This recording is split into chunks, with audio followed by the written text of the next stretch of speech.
Vous savez, je vous ai dit que la délivrance, c'est un processus. Il y a beaucoup qui sont passés par la délivrance déjà. On a prié pour que tu tombes, boum, tu as roulé jusqu'à là. Et puis après ça, la bénédiction est venue. Et quelques temps après, le diable l'a récupéré.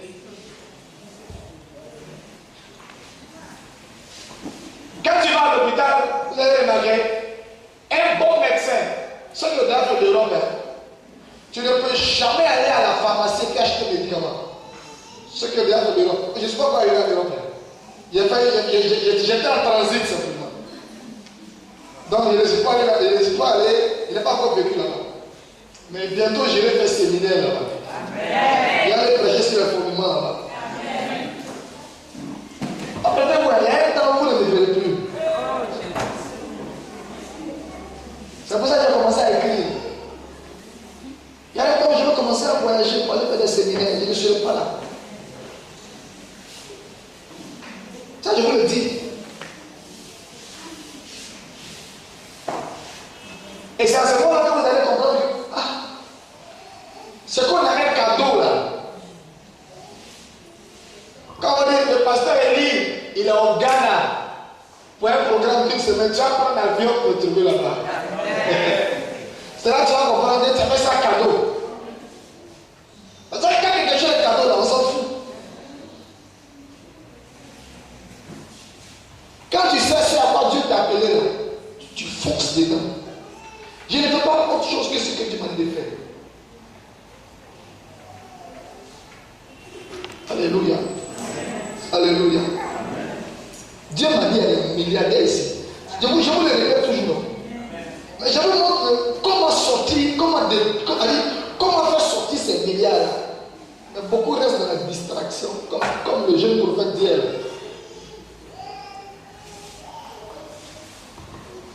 Alléluia. Ce soir, le temps est parti. Permettez-moi, on va finir à 21h30. Demain, on va sortir nos âmes des hôtels. Je donne le programme de demain. On va ressortir nos âmes. Je vous ai dit que l'hôtel enregistre les consécrations. Donc on va sortir des hôtels. C'est ce qu'on va faire demain. Et il y a des maladies qui nous sont imposées depuis un hôtel. Donc demain on va sortir des hôtels. Et puis le dimanche, on va détruire les hôtels. J'ai dit, c'est là que tu vas voir que la distance n'est pas une barrière. Une fois, on a fait cette prière en haut là-bas. On était en haut là-bas. Et puis avec soeur, comment il s'appelait là? Christine. Elle venait de Tégré là, je crois. On a prié à l'étage là. Et puis on a fait des prières dangereuses. Et puis on a envoyé le vent pour ravager. Elle dit, le soir, on appelle du village pour dire, il y a une tornade qui s'est abattue sur le village. Et il y a un vent qui a ravagé. Quand elle a dit ça, là, elle dit même, c'est-à-dire le fétiche, le jour là, il y avait un masque qui devait sortir. Et il n'a pas pu sortir. Est-ce que vous connaissez la puissance de la prière? Ça me fait mal que beaucoup s'amusent avec. Vous savez, on peut venir, hein? Parce que ma femme, elle a l'esprit de prophétie en elle. On peut venir dimanche et puis faire qu'une prophétique seulement, il faut savoir. Je peux venir et commencer à déclarer par sur toi. Tu seras béni, tu seras élevé, tu seras. Oui! Mais et après? C'est ta promesse qui n'a pas eu. Mais comment rentrer dans la promesse et puis la garder? C'est le plus important. C'est pour ça que je prends mon temps. Mais un temps arrivera où des gens viendront, ils n'auront pas de place, ils seront au dehors.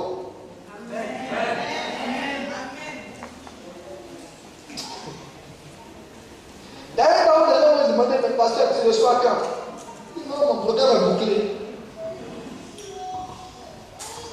Je te le dis aujourd'hui, il faut écrire. Demain, tu as te rappeler. Alléluia. Alléluia. Hier, nous avons vu, prends ta Bible, dans le livre de 1 Roi, chapitre 13.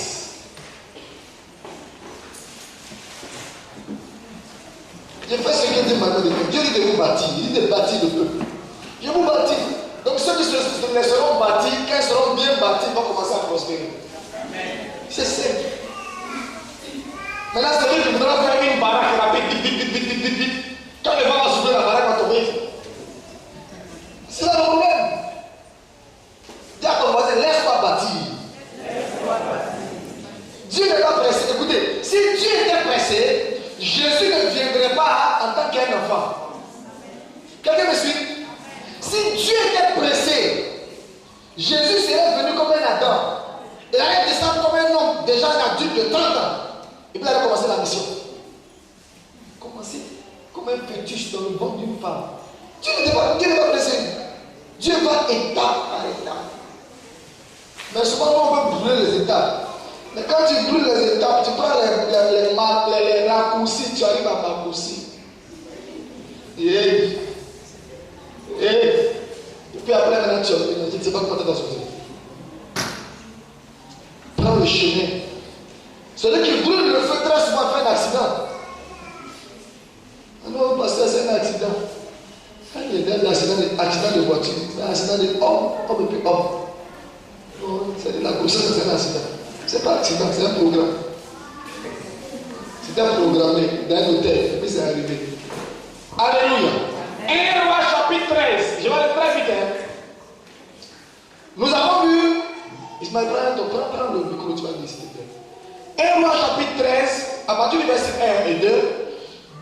Dieu a vu la situation du pays du nord, dirigé par Jéroboam. Et il va envoyer un prophète aller déclarer une parole. Parce que Jéroboam était en train de sacrifier sur l'autel satanique.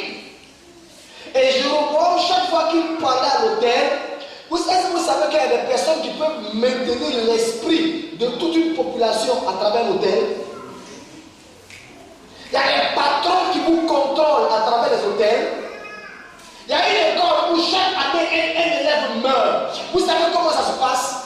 Le fondateur s'élève, prend la liste de tous les élèves du lycée, et puis ferme les yeux, et puis pique le doigt comme ça.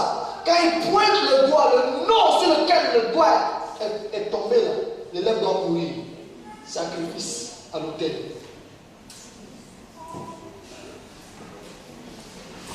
Quelqu'un me suit? Quelqu'un me suit? Donc un patron aussi peut manipuler aussi ses employés comme ça.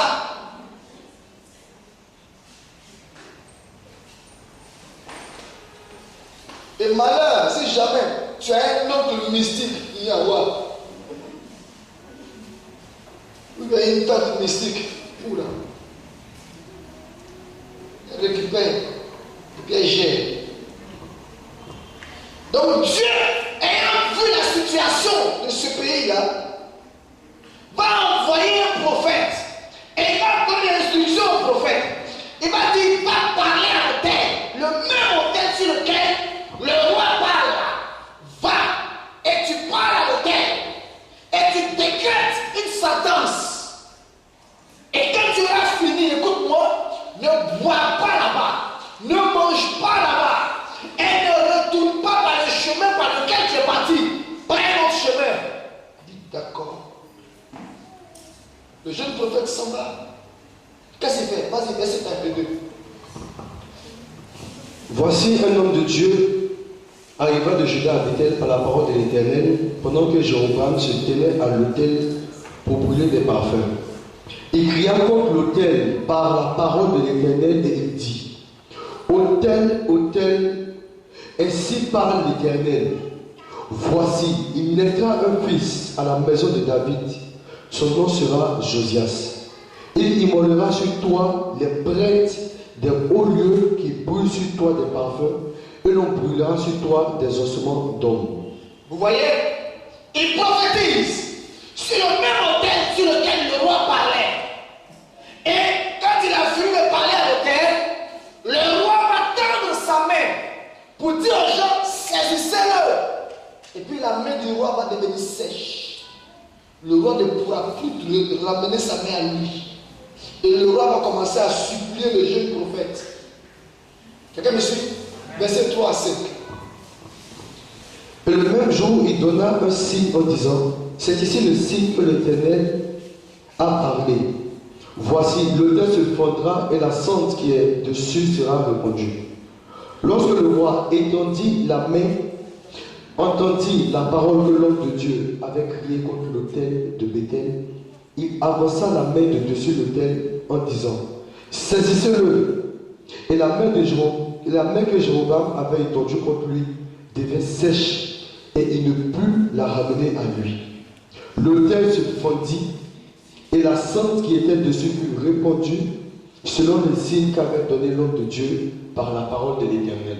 Vous comprenez? Donc ça se passait textuellement. Et le roi va maintenant voir la défaite. Le roi va chercher à négocier. Il va dire au jeune homme, ok, pardon, il faut prier pour moi pour que ma main revienne. Et le jeune homme va prier. La main du roi va revenir. Et le roi va lui dire, bon voilà, viens, je vais te recevoir à manger. Tu vas manger un peu, tu vas boire un peu. Et le jeune homme va tenir ferme. Il va dire au roi, Dieu m'a donné cet ordre de ne rien manger, de ne rien boire, mais de faire ce que j'ai à faire et de partir. Donc, au revoir, point barre. Il prend son chemin retour et il est en train de partir. Mais dans la ville, il y avait un vieux prophète qui était là. Dans la ville, le prophète était là. Mais Dieu n'a pas vu le prophète là pour l'envoyer. Mais il prend un autre prophète, un jeune prophète ailleurs. Je vais dire à quelqu'un dans ta famille, il y a quelqu'un que Dieu avait choisi. Et à travers la personne là, Dieu voulait amener ta famille à un certain niveau. Dieu voulait amener ta famille à une bénédiction particulière. Mais la personne s'est corrompue.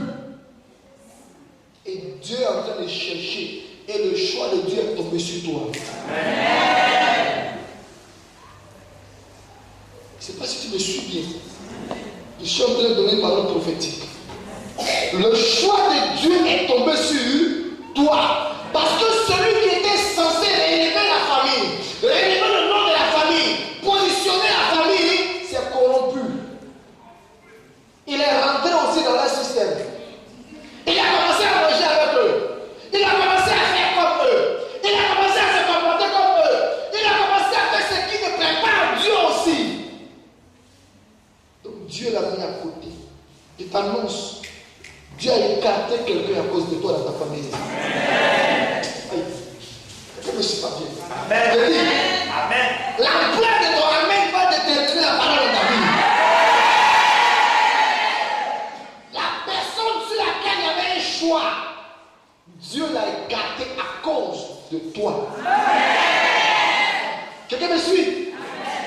Est-ce Dieu prophète? Mais attention, Dieu l'a écarté. Mais attention à la ruse. Attention à la jalousie.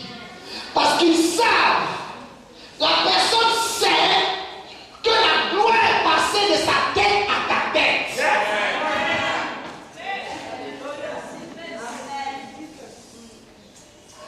Oh, il y a des gens ici, on va t'appeler. Ils vont t'appeler. Ils vont t'appeler parce qu'ils ont appris. Mais toi, tu vas tomber dans la distraction. Ils vont t'appeler parce qu'ils ont vu ton étoile a commencé à briller. Ils vont t'appeler parce qu'ils ont vu que quelque chose a commencé à bouger.